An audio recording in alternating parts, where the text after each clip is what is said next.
The good part of Sanatana Dharma is that it is not just a religious outlook, it is an all-encompassing, wholesome outlook which looks at nature, which looks at individual, which looks at the society, which has a very clear let's say conception of Rashtra and Rajya, and it also has very clear takes on what should be our approach to technology. The purpose of secularism in the last 75 years, or at least since its introduction in the preamble in 1976, has been to accelerate the process of emptying your consciousness of its civilizational identity.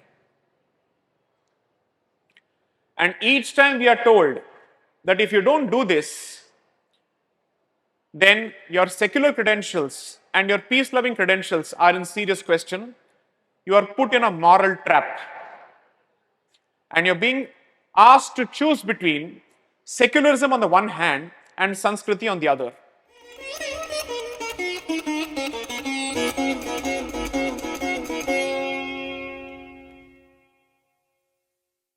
Namaste, Jai Shri Ram. So I wanted to talk about culture, constitution, nation, so on and so forth, but let me start it slightly differently.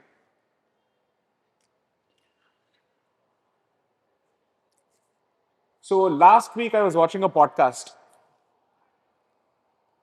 on what is happening with the polar ice caps, the Arctic ice caps. So ever since Mr. Trump has become the president, we know that the Panama Canal is now the subject of dispute. There's a lot of conversation going around. How does the United States want to pull off or pull back from its arrangement there, or it may want to even take over the canal? And then people are discussing alternative routes, alternative trade routes and shipping routes. One of them is now to use the Arctic sea route, because the polar ice caps, the Arctic polar ice caps have started melting heavily. And over the last 10 years or 15 years, the pace of melting has increased so much that what was previously an unpassable route has become a passable route. And therefore, the next battle is going to be to see who gets to access that as quickly as possible. China, Russia, America have already jumped into the fray, coupled with the fight over Greenland, because it seems to have the largest possible deposits of two important commodities: black gold, namely petrol, oil, and of course, rare minerals which are used for electronics. And that made me wonder. I'll come back to the topic, trust me, I'll circle back to the topic. If we think of nature and environment only as a resource for more and more resources, and now even the polar ice caps are not being spared, what is the point of discussing climate change? Climate change is going to become only an ornamental topic, because the thing that should be alarming us is the pace at which the polar ice caps are melting. What is going to be the consequence of the melting of polar ice caps on environment in general? And when the polar ice caps melt, just like the Amazon forests, it has an impact on the climate of the entire world. It is not going to be a localized effect. So that got me thinking, when such an important development is underway, we do not have a single point of view which decides to put nature first. Because Western philosophy or Western worldview, while it manages to keep its cities clean, does so after having destroyed nature through heavy industrialization. And that's when I wanted to ask myself, perhaps the only philosophy, and I could be wrong here, perhaps the only philosophy or darshan which is capable of presenting a balanced point of view in defense of nature is the Bharatiya worldview. But unfortunately, we still don't have the strength or the standing to influence the dialogue or the discourse on these subjects. पर्यावरण और प्रकृति जैसे subjects में भी अगर आपको बोलना है और आपको हावी होना है so that your point of view becomes the dominant point of view, तब तक नहीं होगा जब तक आपके हाथ में शक्ति ना हो.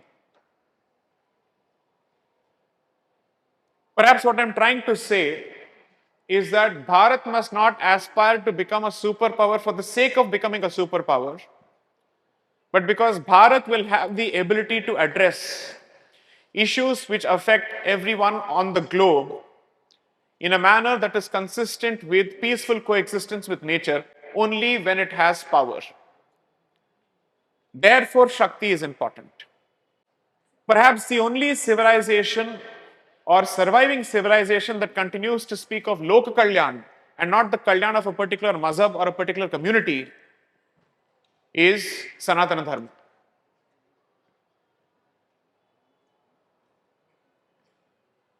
It was previously Loka Samasta Sukhino Bhavantu.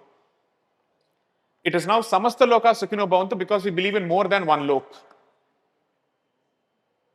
This is the only philosophy that is capable of addressing all the key challenges facing the society at an individual level, right from issues of depression to issues that affect us collectively, namely climate change.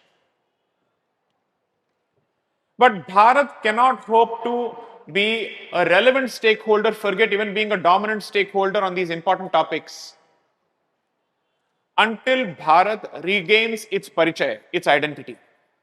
And therefore, every internal challenge and external challenge that Bharat faces to its identity has consequences not just for Bharat, but also for the rest of the world.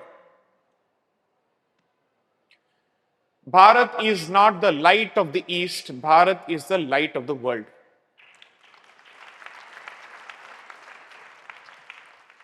This statement doesn't come from a source of jingoism or patriotism merely because I'm born here, but because each time the world has looked for guidance on key issues which are existential in nature, one way or another, it is Bharat which has actually provided the answers. The fact of the matter is, Europe came out of dark ages through Islamic invasions, but the knowledge that was transmitted to Europe was Bharatiya knowledge through the Islamic invaders into Europe.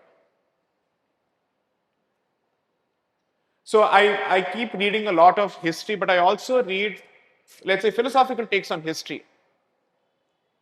Why did Bharat go through that extremely painful, excruciating phase from 712 AD onwards or even before, and we are still going through it? I don't think we have fully come out of it. I hope we are in the process of coming out of it. What is the purpose of it? There is a New Zealand photographer who has become a fan of Bharat, who has come to Bharat often, who has visited ashrams across the world, and he wrote a fantastic book. His name is Howard Murphet, and if possible, please do Google him up. He was a World War II photographer who then came to Bharat and decided to make this place his home.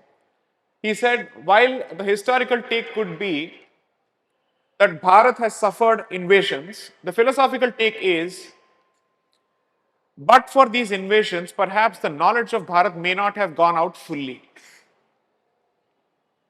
I'm not saying that the invasions were right, but if you look at it from a different perspective, the knowledge of Bharat has actually spread to the rest of the world subsequently, significantly. And it continues to do so, that even the best of minds from the most advanced of nations do not have answers to questions and challenges of consciousness. They have to come back to Bharat. Because the one form of engineering that we have mastered and we have been masters of for generations and for millennia is inner engineering. We have understood that better than anybody else. It takes you back to another issue, that when you're discussing artificial intelligence, which fundamentally looks at replicating human consciousness in a different, let's say, non-transient or non-sentient being, so to speak, Bharat should have been at the forefront of the discussion on artificial intelligence and consciousness, but it is still not there yet. And without the tempering effect of Bharat, without the responsible worldview of Bharat, artificial intelligence is capable of wreaking the third or the fourth wave of havoc on human minds. The Industrial Revolution did not have a conscience to it. The space age did not have a conscience to it. The nuclear age did not have a conscience to it. Now, the AI age will have no conscience unless Bharat steps up and takes its own responsibility.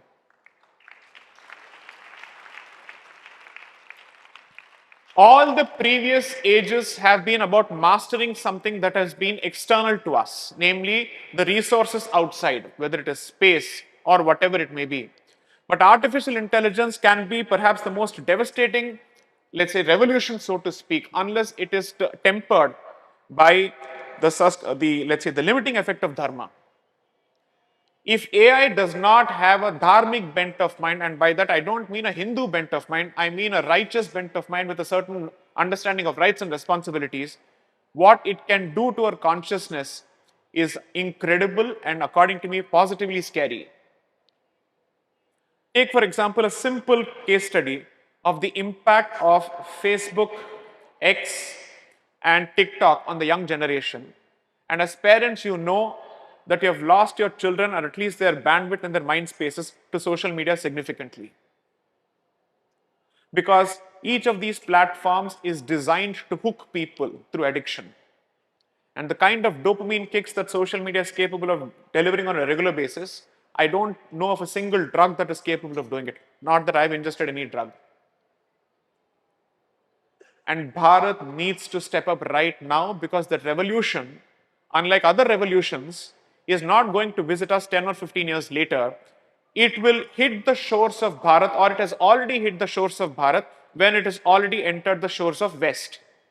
Previously, at least when you're looking at computers, information age, so on and so forth, it would take about one generation for that revolution to land on the shores of Bharat. But when it comes to artificial intelligence, right now we are so interconnected with the rest of the globe that we cannot keep ourselves completely immune from the impact of artificial intelligence. The good part of Sanatana Dharma is that it is not just a religious outlook, it is an all-encompassing, wholesome outlook which looks at nature, which looks at individual, which looks at the society, which has a very clear let's say, conception of Rashtra and Rajya, and it also has very clear takes on what should be our approach to technology. Technology without conscience is tyranny, and we are gradually moving in that particular direction. Now let's connect all these meta topics, these earth-shattering topics, to the topic that has been given to me. I have been asked to speak on the topic of Bharat, civilization to nation, roughly translating to the journey of Bharat from Sanskriti to Rashtra, because the translation for nation is not Rajya, it is Rashtra. So let me try and understand these words for my own sake, and let's see if I'm able to make sense to the audience. Sanskriti, Rashtra, and then Rajya. संस्कृति से निकलता है राष्ट्र, उस राष्ट्र की कल्पना से निकलता है राज्य. संस्कृति और राष्ट्रीयता के बगैर राज्य नहीं निकल सकता है. The political unit, which is the Rajya or the state, is the last mile of that particular journey, where it starts with civilization and then it moves gradually towards the conception of a nation as to who we are as a people, and from there comes the identity of what is the political unit in question here. The problem of the last 75 years, or perhaps the last 150 years, when it comes to Bharat's history, has been the peculiar insistence that when you think of Bharat or India, not even Bharat for God's sakes, only India, and when I say gods, I mean the apostrophe comes after the S because it's a plural, not a singular, is that we are being told focus exclusively on the Rajya. And इस संस्कृति और राष्ट्र और इस राज्य के बीच में कोई रिलेशनशिप नहीं है. There is no relationship between our civilization, our nationhood, and our statehood as India. We are being told पूरी तरह से आप इसको तोड़ दीजिए. And इसको तोड़ने का जो जरिया है, that is secularism. Bharat or India, for that matter, is being told that secularism requires India to give up its roots and its fundamental identity, and we are being asked to exist in vacuum with no sense of who we are. which is why it is important to understand that जब आप संविधान की बात करते हैं, संविधान is not a document that exists in isolation or in vacuum. It must be understood in the prishtabhumi of civilization and nationhood. It is that background, it is that context which informs Bharatiyata. If today we are told that India as a state does not have a civilizational identity of its own, and dare I say a religious identity of its own, we are being asked to empty this vessel called the consciousness completely. And the human mentality or the consciousness is such that it can never remain empty. You're being put through a systematic process of emptying your mind so that something else can take its place. The question is, what will take its place? What is this gold going to be replaced with garbage or filth? That is the question you need to ask yourself. Therefore, the purpose of secularism in the last 75 years, or at least since its introduction in the preamble in 1976, has been to accelerate the process of emptying your consciousness of its civilizational identity. And each time we are told that if you don't do this, then your secular credentials and your peace-loving credentials are in serious question. You are put in a moral trap. And you're being asked to choose between secularism on the one hand and Sanskriti on the other. My entire endeavor in public domain is to present arguments through the prism of संविधान to say इन दोनों के बीच में अंतर विरोध नहीं है. लेकिन अगर है और आपको इनमें से किसी एक विकल्प का चुनाव करना पड़े, तो हर बार आपका चुनाव सिर्फ संस्कृति की ओर होना चाहिए. क्योंकि अगर संस्कृति है तो संविधान रहेगा. और यह संविधान पूरी तरह से नहीं, लेकिन इन सम वेज इस संस्कृति की पैदावार है, if not fully.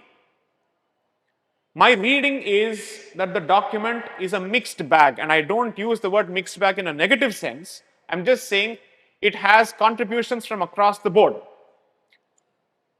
Because it is the very same Samvidhan, the so-called secular document, which also speaks of cow protection. How can a secular Samvidhan, which is supposed to be completely anti-Sanatani according to some people, speak of cow protection?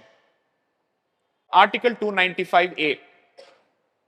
Under this provision, the Union of India pays money to the Padmanabha Swami temple on an annual basis.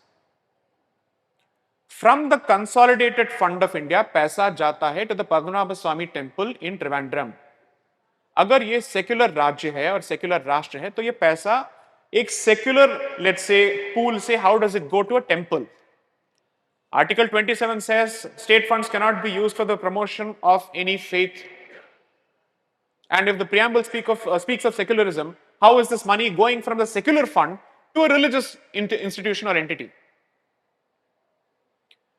Because the history is, when the Maharaja of Travancore passed a particular order, he decided that all the temples in the Travancore state do not have the resources to maintain themselves. So he said, the big temple will take care of the smaller temples.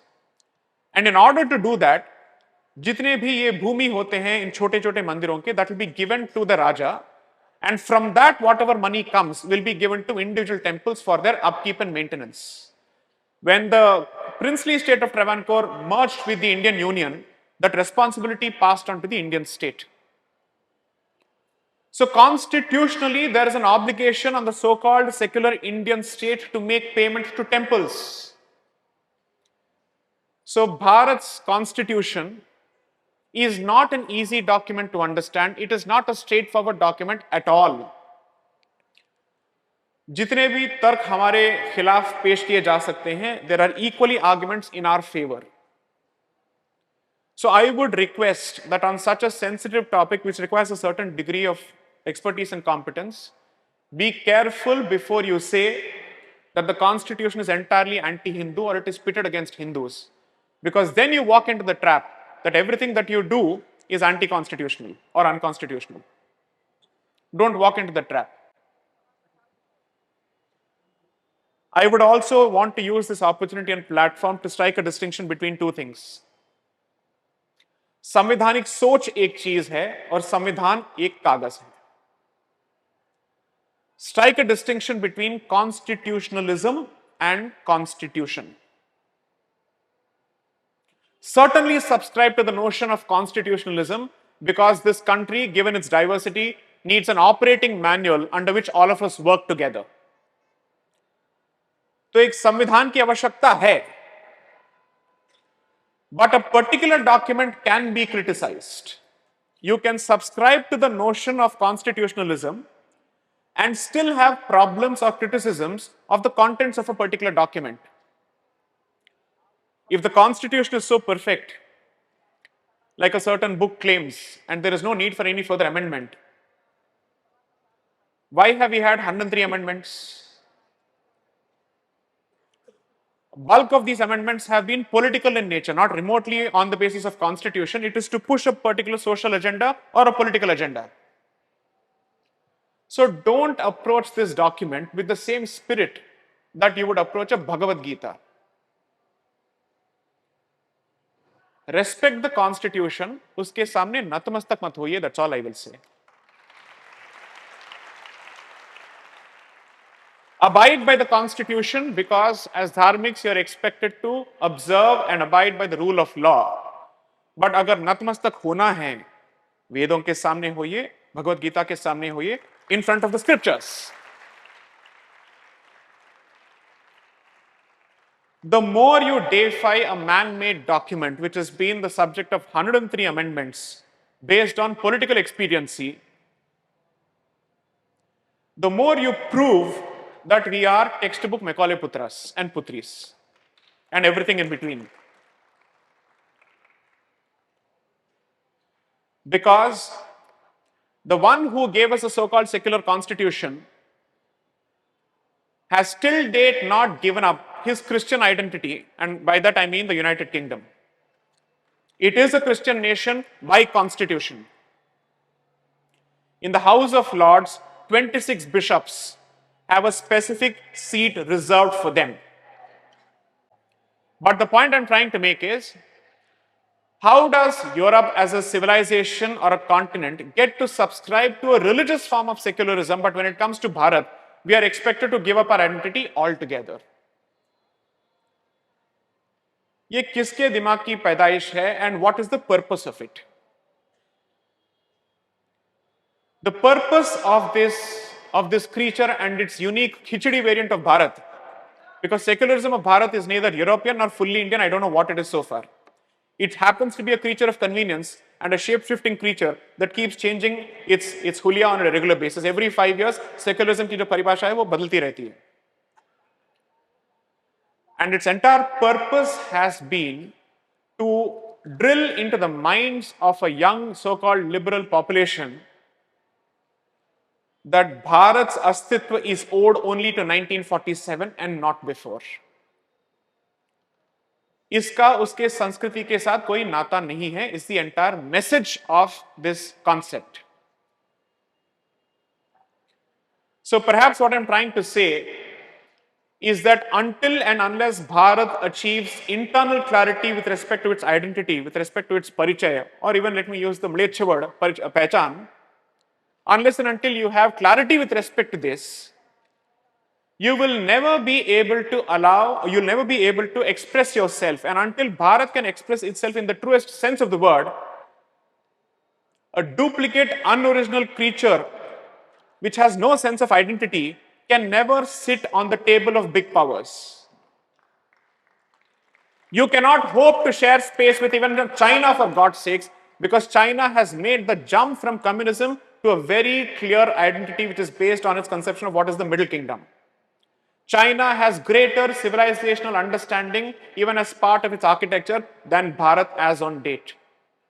which is why China is able to respond to the West in a language that the West understands. So you don't need examples in other continents. You have very good examples in the immediate neighborhood. I have severe problems with what China does with Bharat, but the fact of the matter is it has managed to give the West a run for its money in its own way. Bharat need not become a China, but Bharat needs to become Bharat. That's all I'm trying to say. This cannot happen as long as you operate with the rules of the game which have been set by the colonial master. You will never be able to tell your story fully using the language of the colonial master or the erstwhile colonial master. Find your own language. Find your own ways of expressing yourself. Find your own rules. This is the best possible time to make this change because never has Bharat been better placed to embark on this journey. The saubhagya that we have is something the previous generations did not have. They never even thought they would have. The way Mahakumbh is being celebrated, previously it would have been a spectacle to showcase Bharat's poverty and filth. It would have been used to showcase Bharat's superstition. That's how it would have been showcased. Today, it has become a textbook example of what Bharat can do in terms of sheer organizational skills. I'm told 40 crore people, around 38.29 crore people, have managed to come to this one city. And this doesn't seem like a city where 40 crore people, a floating population of 40 crore, have come and gone. Look at how clean it has been.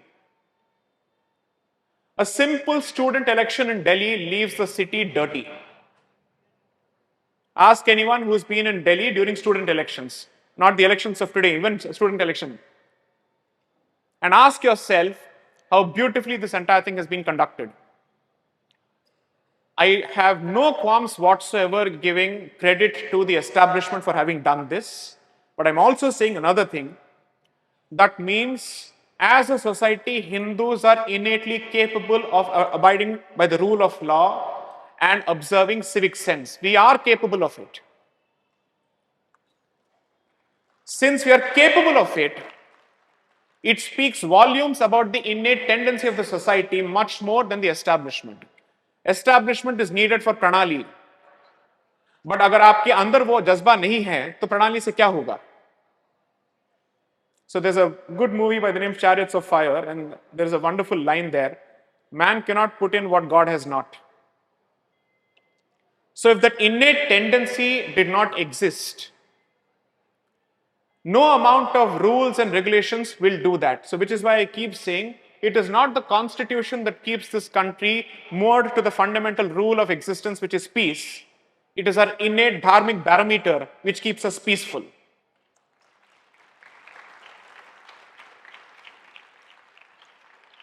So let's look at the next 10 or 15 years. This is going to be perhaps the most exciting phase for my generation, with a lot of challenges which are going to be thrown our way. Economic, military, geopolitical, environmental, whatnot. Everything is going to come under attack. So if Bharat doesn't become sashakt from an internal point of view at this stage, it will not be able to tide over what I call the period of Rahu. For you to be able to do that, you should worship Shakti. That is the only way Rahu can be quelled. Shakti worship is the only way forward. And worshipping Shakti has its own meaning at multiple levels. Second, finally, a portal has opened in the annals of time where Bharat can regain its glory, but also become contemporarily glorious, because you can't recreate the past in its entirety. To celebrate the past and to respect the past is not the same as wanting to recreate the past, because yug alag hai, kaal alag hai, samay alag hai. So you have to work accordingly. What is Bharatiyata in the contemporary period is something that we need to work on. And I've said this before, Bharatiyas will need to become strong on three fronts. I call it the SIP principle: spiritually, intellectually and physically. You need Mantra Shakti, you need Ichcha Shakti, and you need Kriya Shakti if we are to go forward.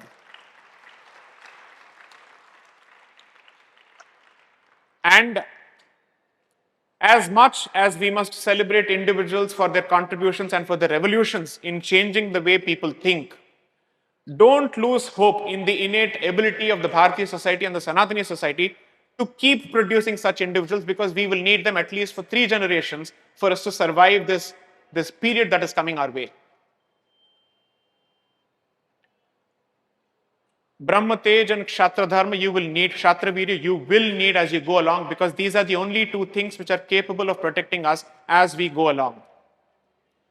So my request to people in the audience is, find meaning in tradition, because what you're fighting for is not modernity, but for survival of tradition in the modern world. Find a way to connect your past and your present, and make sure that your children become aware of it before the poison seeps into them through our education system. You will not be able to meet the mega challenges until you address all the micro challenges at home. They are connected.